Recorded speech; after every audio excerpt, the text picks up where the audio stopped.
नदियों के किनारे बसे प्रमुख नगर: आगरा यमुना नदी, बद्रीनाथ अलकनंदा, इलाहाबाद गंगा यमुना, दिल्ली यमुना नदी,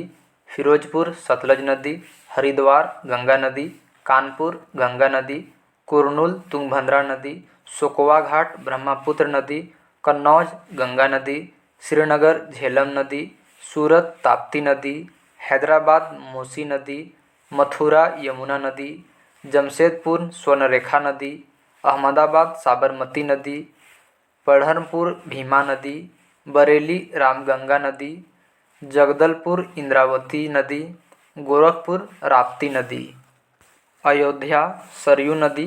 कोलकाता हुगली नदी, लखनऊ गोमती नदी, डिब्रूगढ़ ब्रह्मपुत्र नदी, गुवाहाटी ब्रह्मपुत्र नदी, जबलपुर नर्मदा नदी, कोटा चंबल नदी, कटक महानदी, नासिक गोदावरी, संबलपुर महानदी, श्रीरंगपट्टनम कावेरी नदी, जौनपुर गोमती नदी, ओरछा बेतवा नदी, उज्जैन क्षिप्रा नदी, वाराणसी गंगा नदी, लुधियाना सतलज नदी, विजयवाड़ा कृष्णा नदी, तिरुचिरापल्ली कावेरी नदी, बैतूल ताप्ती नदी।